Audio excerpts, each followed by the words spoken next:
59 ditë.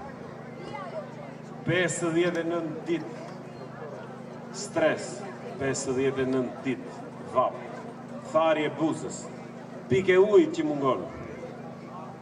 E pse duhet të vazhdojmë? Duhet të vazhdojmë se këtu nuk ka një vesh që të dëgjoj për ne. E ne vetëm duke ngritur zërin do bëhemi të dëgjuar. E ne vetëm duke qëndruar këtu do jemi ata që t'i themi se nuk mposhtet shqiptari. Ka mes nesh që nuk e gjykojnë kështu. Ka mes nesh që gjykojnë se kjo e arriti qëllimi.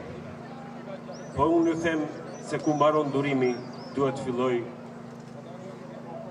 vetë kafshimi. Njerëzit nuk duhet të alëshojnë. Nuk ka asnjë institucion që të dëgjojë fjalët tona. Nuk ka asnjë institucion që të respektojë dinjitetin e këtij populli, që nuk po kërkon që tjetër përveç se të dëgjohet.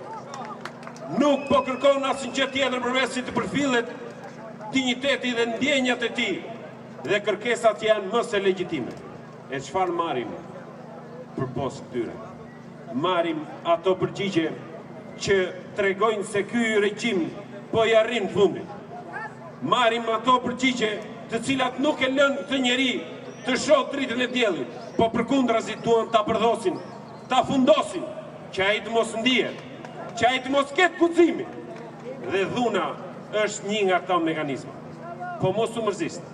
Ka nga ata që bëhen me të fortë. Ka nga ata që mendojnë se është më kollaj kështu. Po mos harroni që legitimiteti i këtij të forti vjen për shkak të djersës dhe gjakut që kanë derdhur shqiptarë. Dhe ne e kemi në dorë ta heqim këtë ujitje për atë pimë të keqe. Ne e kemi në dorë që të qëndrojmë këtu dhe të mos e lejojmë asnjë lloj situate të përdoset në tej akoma. Nuk është vetëm për ne, është për ardhmërinë tonë.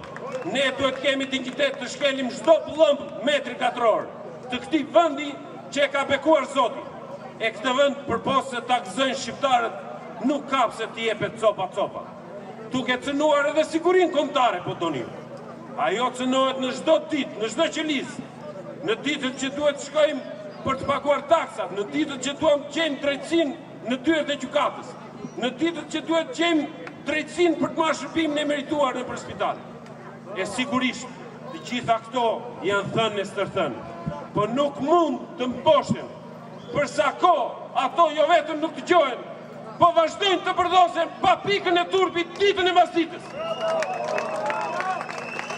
Tu me sa duket, Zoti kryeministër nuk ngopet pa e ngulur thikën në palcë.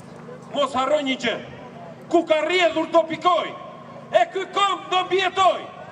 Kanë poshtur situata më të forta se kaq. Ju nuk doni të dëgjoni popullin tuaj. Ju duket se jeni pak, rrini si skiftera në përqiell të numëroni se sa mbetën.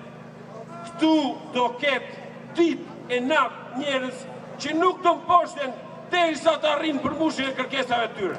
Rrof Shqipëria, rrof ajo për shqiptarët e lirë. Një fjalë të fundit.